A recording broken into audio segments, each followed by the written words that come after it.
12 Roses for Love. Dark lipstick.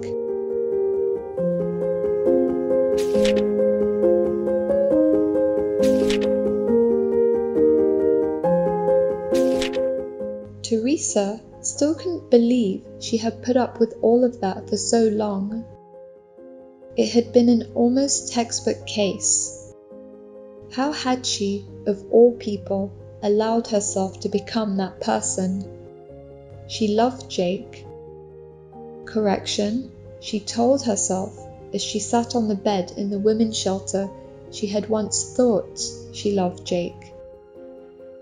He wasn't your typically handsome guy that she'd met at the gym 2 years ago, but there was something about him, an almost shy, lopsided grin, dark brown hair that fell over one eye, which he constantly pushed back.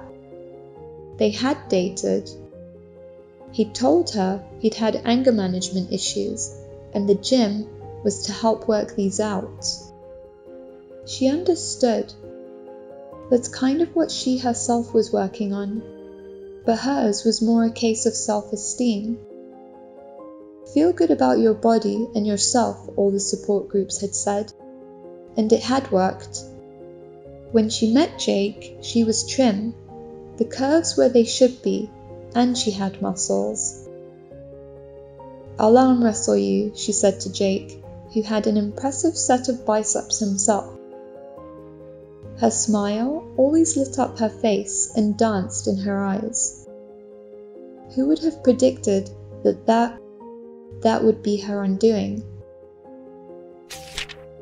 The friendly roughhousing in bed began to lead more and more often to Jake actually using his strength against her.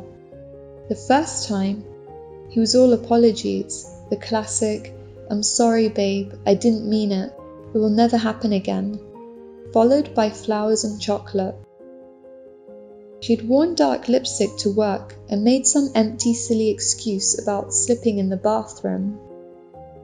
Later, he was all sarcasm, laced with jealousy, for what she never knew. "You think you're kick-ass tough? I'll show you who's tough." The dark lipstick was always handy, a great cover-up, but her eyes held the hurt she continued to hide. Then, quite by accident, he figured the button to push to hurt her the most was to undermine her hard-won self-esteem. "You don't smile anymore. It's the only time you're pretty." Theresa looked at herself in the mirror then. It was true. Her face only lit up when she smiled. She wasn't pretty. Her face was too long, and her hair hung lank unless she washed it every day. She bit her lip, the tears welling up as she repeated the mantras that were supposed to build her up. You have to love yourself. What the hell did that really mean? And what was there to love? A face too long? Arms too thin? And ever since she'd stopped going to the gym, her muscles had gone slack sagging under the weight of her low spirits. With hindsight, she saw that it wasn't a case of anger management for him anymore. He just enjoyed the power it gave him. Last week, she learned what it meant to love herself.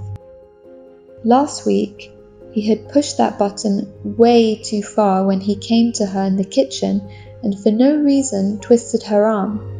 His lopsided grin twisted into a grimace, and his words twisted into an augur of hate.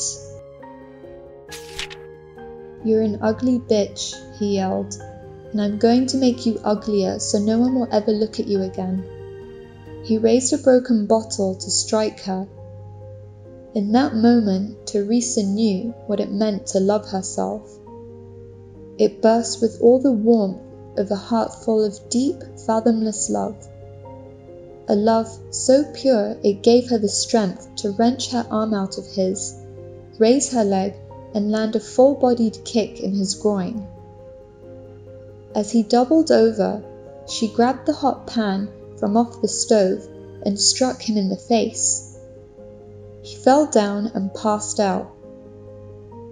She felt for his pulse, knew he was still alive.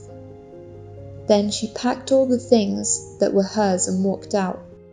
"No," she said, "that's enough." She smiled grimly to herself. "Whatever, it is long, thin, ugly. It is my face and I love it." Dark lipstick. A bloodied gash upon my lips.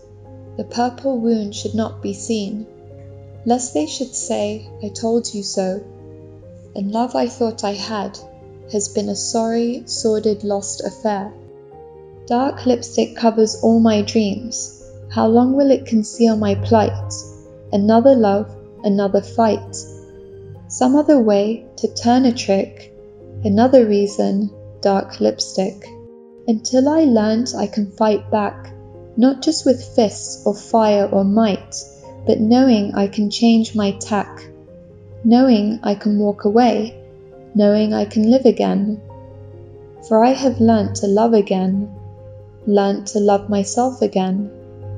No more bruises on my lips, yet I still wear dark lipstick, not as a memory or charm that would fend them off, but now because the mirror says that I look good.